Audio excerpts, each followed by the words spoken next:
And we are now everywhere. Think of a time you said yes when you really wanted to say no.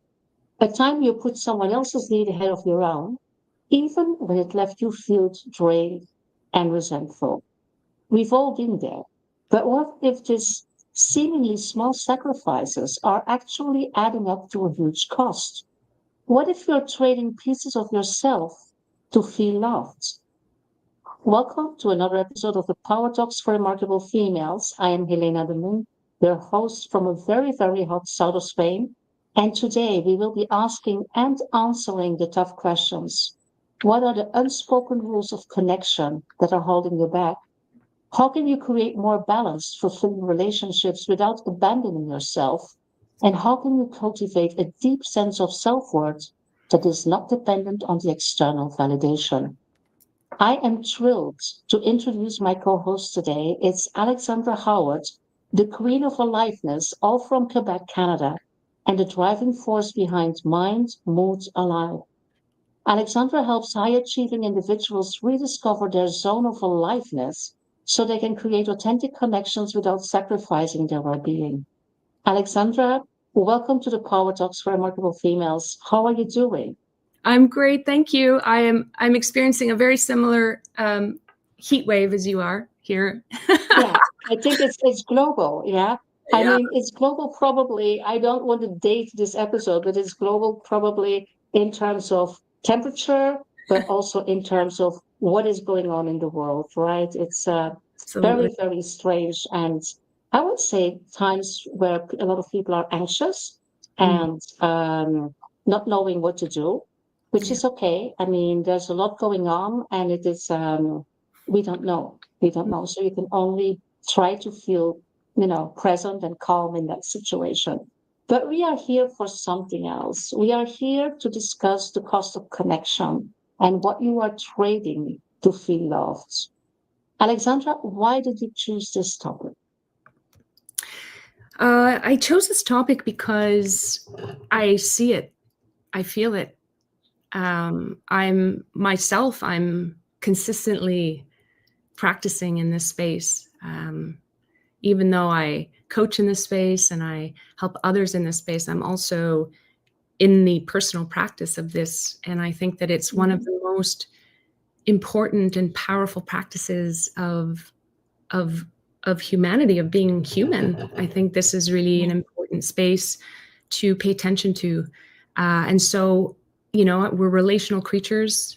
Everything that we are is relational.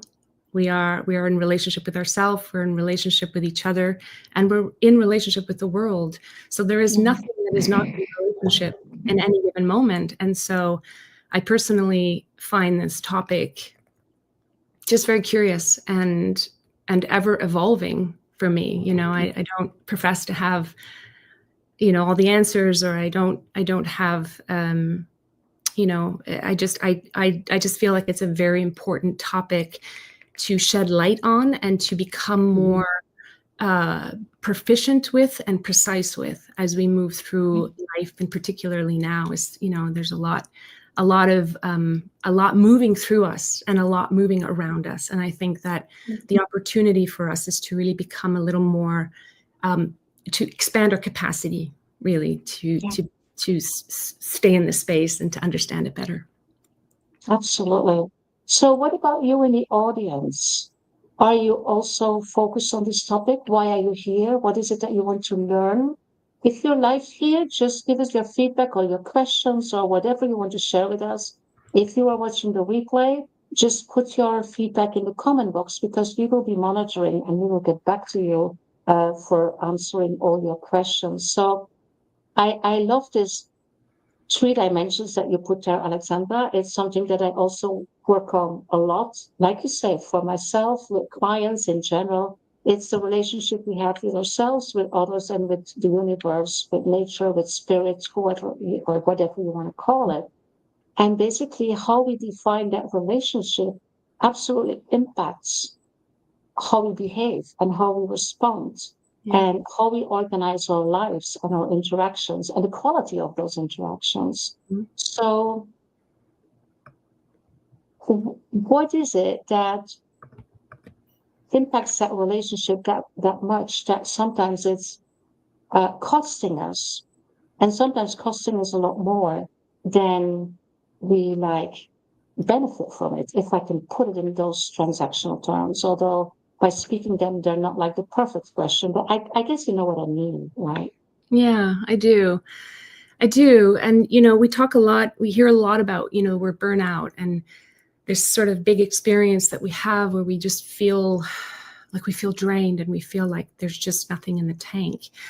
And I think that one of the things that I want to share here today and maybe sort of center a conversation around is really this idea that, we're not necessarily, I don't think, burning out from what we're doing. I think that we're burning out from who we're being in order to stay loved and stay in belonging. And I feel like, this idea of like this invisible normalized habit, right? Particularly as women, as accomplished, high performing women, where we leave ourselves to stay connected, and I certainly have had that experience pretty much, like I would say, a good chunk of my life, in different contexts, in my work context, in my personal context, in my family context. And, it's this sort of lifelong habit of emotional over responsibility. I kind of call it, like, and it's masked as love. And I just think that this is kind of what's really burning us out. This idea of being praised or being, promoted or even being envied sometimes from like holding it on all together and being able to stay attuned and sort of disappearing just enough to keep that peace. And so I just feel like this is such a powerful topic and conversation to have, because it's not something that happens overnight. It's a series of little micro abandonments and micro edits over time, cumulatively, right? The way we edit ourselves, like to stay palatable, or the way that we filter our feelings to maintain harmony, right? The way that we dial down our energy sometimes, right? To stay safe. And it's just this performance, this little bit of performance, right? We perform connection that comes at the cost of our own presence and our own energy and our own voice and our own agency.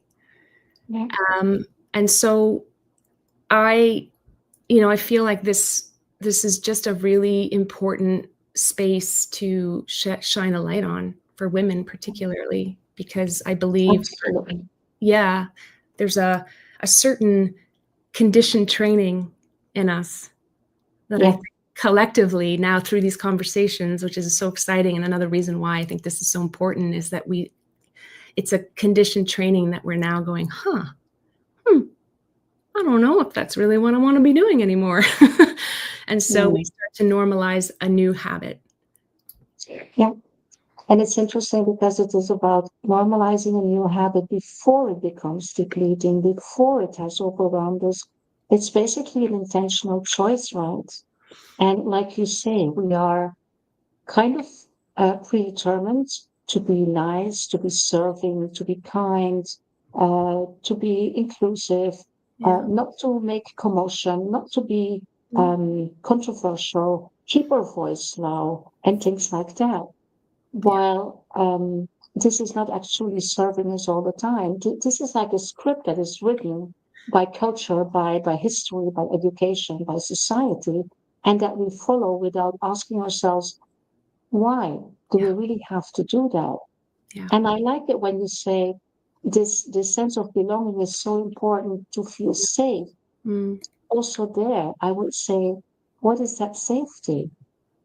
Because if the sense of belonging is so strong that it absolutely depletes us, how can you call it safe? I think that, it's a great question. And safety is just equates to survival, right? It's what keeps it's just a survival, like self-abandonment is just a survival strategy, right? We've been trained to it. And it's equating yeah, so we stay safe in order to be able to stay liked and stay on the winning team of life. And it's not done consciously, it's not done maliciously, it's just systematically, right, over generations and cultures and institutions. I just feel like this is a conditioning that runs so deep. And I personally haven't, I think only recently I've become more aware of that. And I think this is why these conversations are so important, because it's not always conscious. Even just this weekend for me on a personal level, I rubbed up against this edge. And I rubbed up against an edge where something kind of felt a little bit off for me with somebody that I know very well. And I was finding myself again, and I've trained in this quite a bit, but again, find myself in this space of going, I don't know if I'm okay just stating my truth. I don't know if I'm okay just, saying things the way that I need to say them and how I know I want to say them. I'm not sure if that's safe.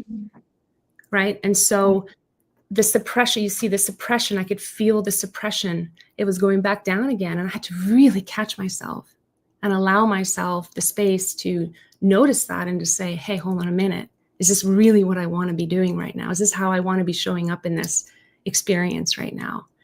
And I can tell you that it was really uncomfortable. And I had to really focus my attention on it, not to overlook it and not to move through it and just continue doing what, probably would have missed it. So it's this idea that, making somebody else more comfortable, taking action to make somebody else more comfortable than you at your own expense. And then being sort of praised for it or told that you're, everything's good, everything's cool. It's you've kept the peace. Good for you. That's great. That's success. And I had to really, really catch myself in that, because, we have to be very careful that we don't continue to promote this idea that love is earned through invisibility as women. Yeah, absolutely. And love is equals also conformity, or just giving in, or keeping the things nice. And I do understand that there are some situations where you intentionally choose to do so, because there are situations where you feel like it's not worth it, or I will create a major drama and I don't have the time or the energy or whatever for it. But I think it is important to make that exercise for yourself, like, okay, where are the boundaries? And in what kind of relationships? Basically, it is about the expectations that you have. And this is something that we never do.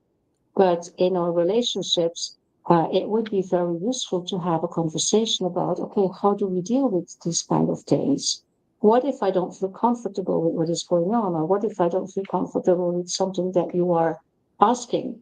And if you have relationships at a, I would say, a good level, you will be able to talk about this, even if it's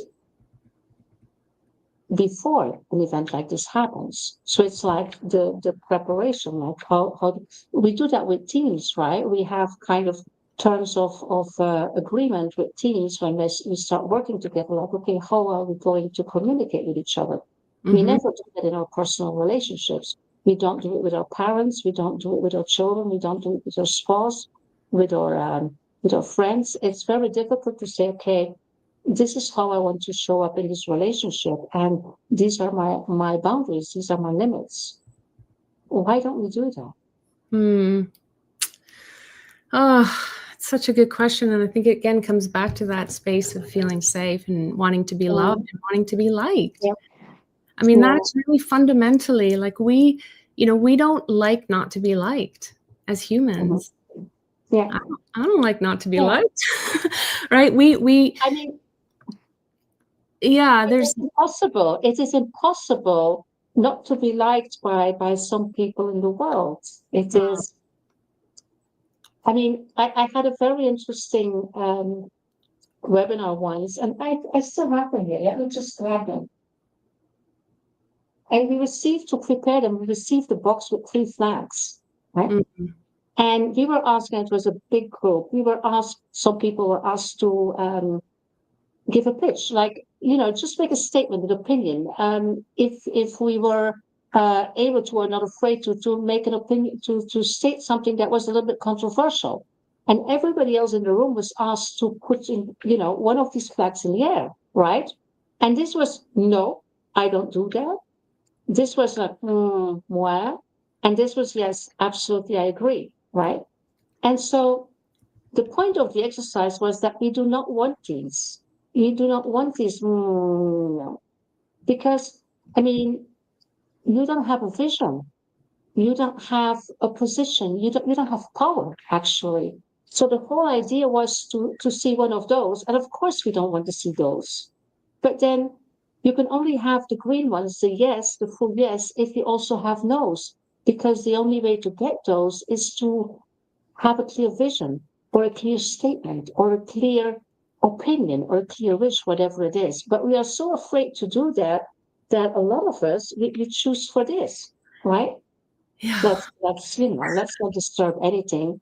But it doesn't give you a sense of, um, it doesn't have a quality in the relationship because there's a lot of things that are not coming to the surface. There's a lot of things that are unsaid, and then resentment starts, or regret, or frustration, or irritation, or whatever.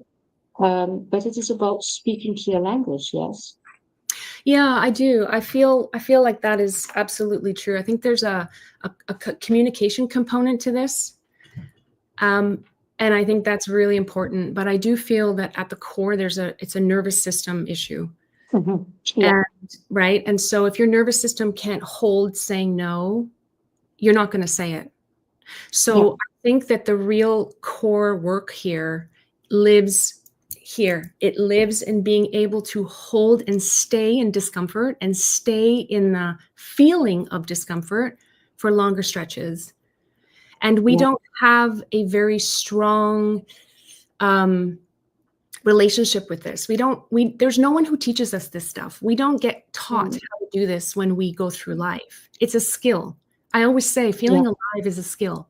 Like being alive is a wonderful privilege, but feeling alive is a skill because we have to learn how to hold ourselves in truth, in real, what's real for longer stretches and not run and not flee and not let the nervous system hijack us away.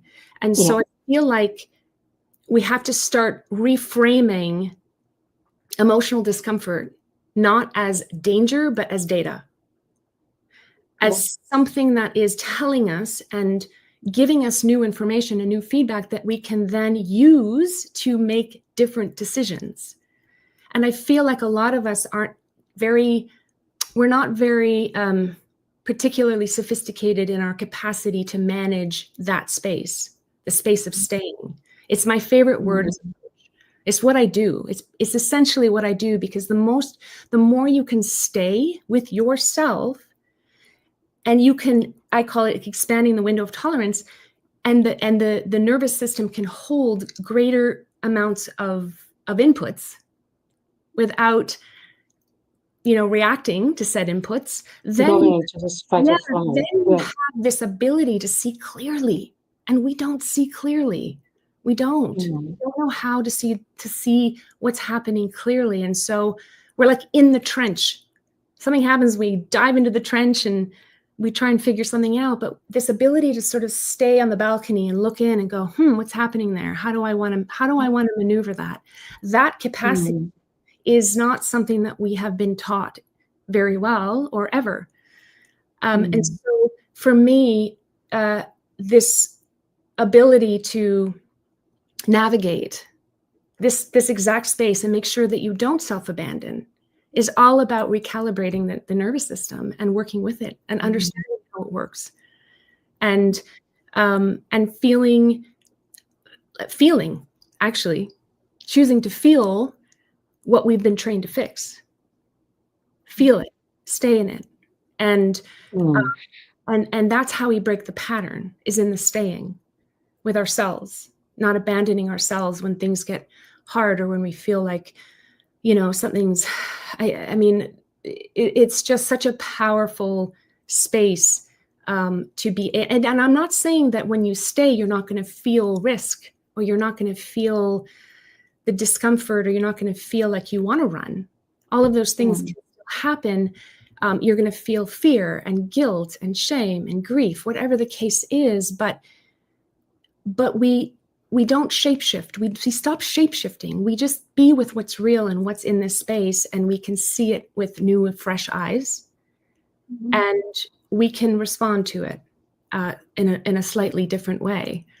And that's, I think, where our truth stems from. I think that's where our wisdom lives, and where our truth can have breath and can point us in directions that I think are wiser and maybe more supportive for us. And choice, I think that's where choice lives ultimately, as well, as when we are able to stay. And so that's something that I feel is overlooked a lot in the discussion of how do we really connect, and how do we connect with other. It's the attunement has to start with our own nervous systems, because attunement is really a nervous system, the nervous system attunement, right? It's a resonant circuitry. It's like, so if we're not attuned with our own, and we don't know how to manage our own and expand our own, then it's really difficult to be able to work with others. Absolutely. Now, you just mentioned some emotions that you can feel, and where you say, okay, we have to stay with those emotions and with the discomfort of those emotions. I notice that a lot of people don't even have a language for their emotions. Yeah. And so they don't even understand what they're feeling or why. Yeah. So is that something that can be kind of already a preparation of learning to be in this present state? Yeah, I think it's all emotional. Emotions move us. When we feel an emotion, we are moved towards something. We want to move. Emotions move us.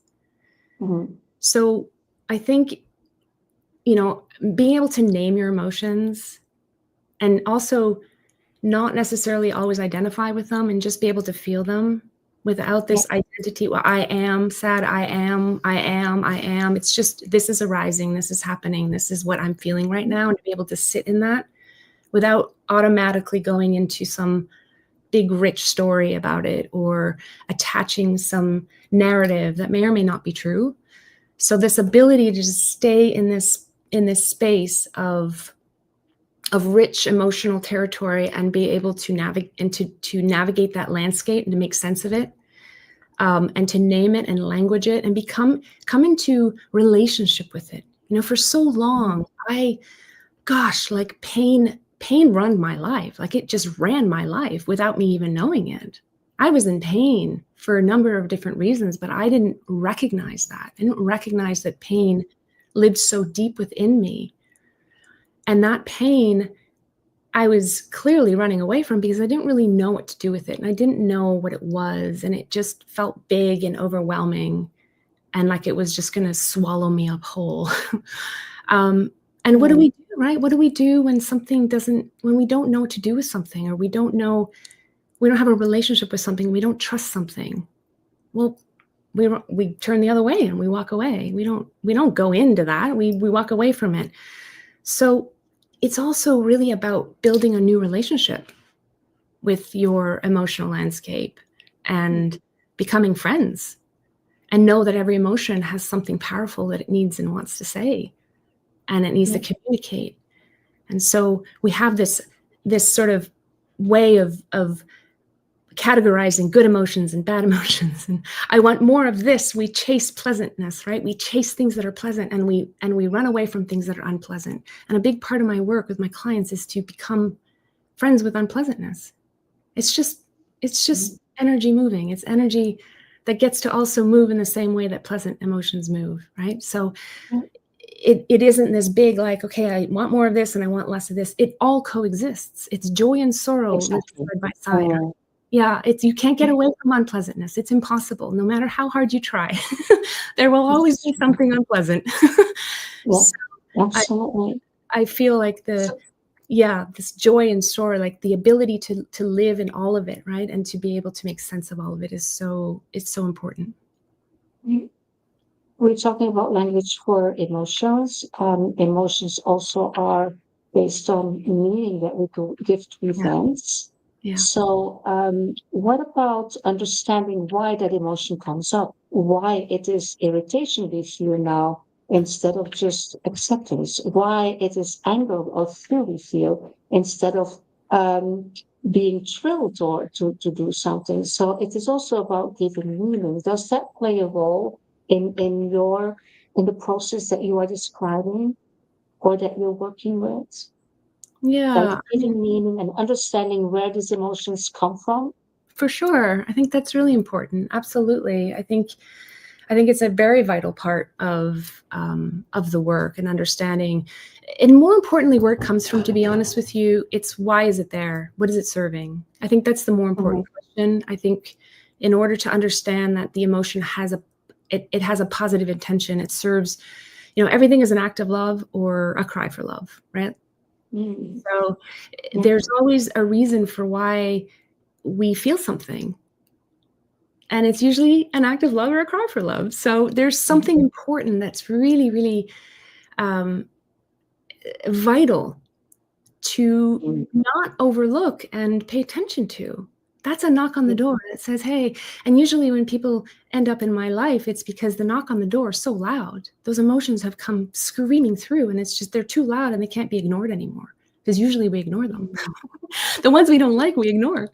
And then our strategy is, I'm going to go and get more of the good ones, right? Which is why we also get into trouble with addictions and dependencies, because they soothe us. They are ways that we can numb out and just not feel for a while, right? Because the emotion of this over here is too big. So we do need to, find that, just become better friends with all of us, all parts of us. There are no parts that need to be invisible. There are no parts that we need to exile off the island, and cut off contact with. All parts of us, including the painful ones, can pull up a seat and have a cup of tea, right? And feel free to speak out. And I think that's really the essence of the work. And certainly I notice in my work with clients, like that is it's the biggest needle mover, is when you can start to speak, when that emotion gets to speak and it gets a voice and it gets to say what it needs to say. And it gets language properly and named properly. All of a sudden, just everything shifts. Yeah, absolutely. And I guess as long as you cannot have this conversation with yourself, it's pretty difficult to have it with somebody else, right? Yeah. It's and the thing is too, you're right, it's so difficult. And this is why, when you come into relationship with yourself in this really profound way, your relationships naturally shift. They naturally get better, usually. And sometimes there's this window, I'm not going to lie, there's a window where there's a bit of a disruption sometimes, a little bit of a disruption, right? Because somebody else is so used to you self-abandoning in order to keep the peace or to be in a relationship that it can sometimes create a little bit of tension in a relationship. And I always say, great. Yes. Right? Because that means that you're doing something differently. That means that you're now on the road and you're pointing the compass in a new direction. And now you have an opportunity to move through that disruption, that bit of transition, into something that's just going to serve you and the other person in a more real and supportive way. And I think that so it's important to remember, if you are going through this work, or if you're thinking, well, geez, if I do that, like I'm cooked, like all my relationships are kaput, They're all gone, you know, because there's a risk. People are like, I'm not doing the work because I mean, I don't want to not be with my husband anymore. Or I don't want to be, you know, I don't want my kids to hate me, or I don't. So there's this perceived risk that somehow we're going to lose our relationships. Mm-hmm. And I think we have to also, you know, have that conversation, because we can certainly learn in this work how to be in the discomfort, our discomfort, and also be in the discomfort that they're feeling and not react to it, and allow that to be part of the experience, part of the journey of moving towards something. Mm. Yeah. Yeah. That's the hard one, because just like we don't have language sometimes for feelings or other things that are going on inside of us, sometimes also, even if we know our truth and want to stay in that truth, we sometimes don't have the communication skills, I would say, to have that conversation, to have those difficult conversations, or to start negotiating, because sometimes it's also negotiating about something. We don't have that. We don't have that developed. We have those skills, but they're not developed. So that's also an important one to learn how to have those conversations also with other people. Yes. Without going back into this fight or flight models. And you see, you bring up a great point, Helena, because when you own yourself in this way, when you really become better friends and you can have a relationship with yourself as you do with somebody else, right? All of a sudden, you can start to name, you can start communicating. You can actually say from a place of I. And this is the problem. When people don't have that, when they don't have that, that fluency, the languaging, they have nothing to replace it with. So it's always you, because they don't know how to speak from a place of I. They don't know what to say. They don't know what they're feeling. They don't know what their experience is. They're not able to really communicate that. And so I find that at the beginning, you know, if I work with people, and sometimes I even work with couples, and I notice that at the beginning, it's very, very difficult, because they don't know what to say. They don't know what they're feeling. They don't know how to name it. They don't know how to, it's almost like you're learning a new language, literally. Mm-hmm. You know, and I tell them this, it's not your fault. It's not a flaw. It's not a personal flaw. This is just how we haven't been taught. And this is why it's so important to also teach, like, do this work as adults so we can teach our kids. We can model for our kids, right? We can be role models. We can show them how to do this and how to communicate in a way that, you know, communicates my experience, because that's the only thing that we own is my experience. I can't own your experience. I don't know what you're experiencing, but I'm going to trust that you can own that for yourself and you can communicate that to me. And I think that's where we're missing. We're missing the point is that we each need to build that relationship with ourselves and be able to name it and to build that language with ourselves first, so that we can language it with someone else, and then with our kids and the world around us. And once we do that, it's night and day. It's night and day. And guess what? It feels so good to be able to share from that place of depth and heart and truth and realness. It feels so good. It's such an empowering place. And it's possible for everybody. It doesn't matter who you are. It doesn't matter what you've been through. Like, it is possible for everybody to be able to do this and to show up from that place.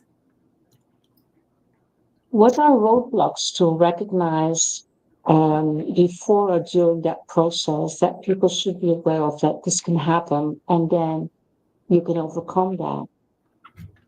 Do you mean roadblocks to showing up in this way, or? Exactly. Yeah. I mean, I don't know. I mean, I think that if you're, one of the things I notice the most is there's a fear. I think there's a deep fear that you're going to lose something of value. And usually, you know, if somebody is not in a great relationship, they fear going into a container with me, for example, or a container with you, or they fear getting help because they feel like they're going to lose that relationship. And what is it going to mean for me? If I go and do this work, it'll create more distance. And then I'm going to have to choose, and then I'm going to have no one in my life, and I'm going to be alone. And to be honest, like when I first started, this work, and I'm always a student. I'm always a student, no matter what. I am always both the teacher, the student, and I can tell you, like, when I first started this work as a student, as a whatever you want to call it, I was terrified. I'm not going to lie. It terrified me because my potential truth, the potential of what I would step into and what my truth was, terrified me because I didn't know what I was going to have to lose in order to have that truth. And I can tell you right now. What made you go through with it? Pardon me? What made me go through with it? Honestly, I think for this exact reason. It was no longer okay for me to disappear in order to stay in connection. I said no to that. I said a hard no because it was leading me down a path that was so unhappy and so dark. And I thought I owe it to my children, to be honest. It was my kids, probably. I owe it to my kids to show them how to move through life even when things get tough. And I'm going to step into that. And I'm going to, and I remember feeling very, like, I really had that sense of like, I want to be happy. I just want to be happy. And I was prepared to be happy at all costs. I just was. I was prepared. And I think you have to get to a place where it's like, what do you want? What kind of life do you want to live? You do have to put yourself a little bit in the center of the circle and say, what do I want? Right. And that's what I did in that moment. And I was just not prepared to live the way I was living anymore. And I had to say it out loud in order to actually, make that a really strong verbal declaration for myself. And that's what kicked me off. But I was terrified. I really was. And a lot of people who come, into my orbit, some of them are really afraid of themselves. Some aren't. Some are ready to go. Let's go and let's do this. So it can be both, and it doesn't matter. But if you are terrified, if it's something that really scares you, I can tell you that it's the most expansive and empowering space to live in. You can't go wrong. You just can't go wrong. And you know why? Because what you're doing essentially is you're reclaiming choice. And when I was in that space, I had closed the door on choice for myself. There was I didn't feel like I could make a choice. So in making the choice to be happy was the first reclamation. I made my first step towards, reclaiming myself and saying, no, I'm not, and I was terrified of my voice. Terrified. Helena, the thought of me here right now with you doing this, even a few years ago, like, there's just no shot. My nervous system would have completely shut down. I mean, it just wouldn't have been an option. I was so terrified of myself and my truth. And you might be listening to me now going like, whatever, Alex, sure. Okay. But I'm being genuinely honest with you. I didn't even type one thing into online. I was terrified. Right. So it's one step at a time. It's the same way that you self-abandon one step at a time is the same way you come back into your aliveness, one step at a time. Yeah. If we take this into a professional context, how do you see that manifesting there? You mean in the work context? Yes. Yeah, I see the same way. I see the same thing. I mean, when I was in my younger years and I, was working, and I was working more in the corporate world, and I was a real pleaser. I mean, I was a real pleaser. I don't think I ever spoke from a place of truth, to be honest. Mm. And and it really cost me a lot. I think that was part of my cumulative self-abandonment, right? This one step at a time, just invisible parts, like just one part at a time, just knocking them off. And I became really, really good at my job. I was excellent at my job. But I learned how to manage emotions. I learned how to read rooms. I learned how to step only where I was going to be okay. I was not a disruptor. I was not anybody who, and yet, and maybe people will really relate to this, I had this disrupting like spirit inside of me. So I would sit there and I would listen to everyone. I'm like, yeah, but. I had the whole thing going on in my mind. I'm like, yeah, I had the whole discourse happening in my head, but I didn't say a beep, nothing. But it was all happening. So it's almost like I had a whole different world happening inside of me that nobody knew about, nobody heard about, nobody saw. And even to this day, it's hard for me. Probably the hardest thing for me is to disrupt, is to be, is to provoke, is to be, which is something that I'm trying to step into a little bit more, is like, be the person who doesn't go along with what everyone else is saying and start, try something different and be okay if people get it and they accept it, and be okay if they don't. Yeah. Right. Yeah. So I did not, that was not my experience. Yeah. I see that a lot in professional life. I mean, as in, personal life, it is so hard to have this kind of conversation. And so sometimes we give up because, especially in professional life, especially for women, when we speak our truth, when we show up, when we are disruptive, we get labeled as difficult or selfish or assertive, and that's the kind version. So there again, this labeling again in a social context, this time in a social corporate context, is something that keeps a lot of us from speaking our truth, right? Because again, it's ingrained in the culture, also in organizations.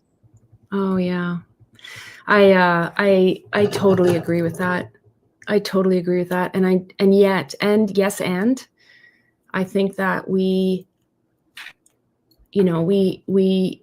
owe it to ourselves and to each other to continue, and again, it's not confrontation. It's not confrontation. We're not, right? It's just refusing to disappear when things get a little uncomfortable, a little heated, or somebody doesn't like. It's like, you can be calm, you can be kind, but you also get to stay. Right? And I think that's the distinction. You're not going in dukes, guns a-blazing, and you don't have to be loud. You don't have to be, up in arms. You can be, if that's your vibe, great, but you don't have to be. You can be calm and you can be kind, but you get to stay. And this is where the training of staying comes in handy, because you get to stay in the discomfort of all of that, and the discomfort of like feeling that from someone else. And let me tell you, like, this is the training I'm still engaging in. So I'm in the practice myself, but we don't have to fix everything and everyone. It's not all ours to fix. It's not. If someone else is uncomfortable because you are staying in your values, in what's important to you, whatever comes back at you is not yours to fix. Right? And that is so important to remember, right? Because we have been trained to believe that everything is ours to fix. But it's not. It's not. So other people's feelings, their discomfort, their reactions, their disappointment, not everything that impacts you is yours to carry. Right? So we can care without carrying what isn't ours to fix. Absolutely. I'm sorry. Are you okay? Yes. Anyway, she said you're joking. Yeah, it's okay. It's just It's my voice. Aw. Mm. So if we want to wrap up this conversation, because I think we can go on for another hour, there's so much to say and to unwrap. What would be your most important and most valuable advice for women, for our audience of women leaders that are here, that are watching or listening, to start with this process? I'd say start paying attention to the micro abandonments.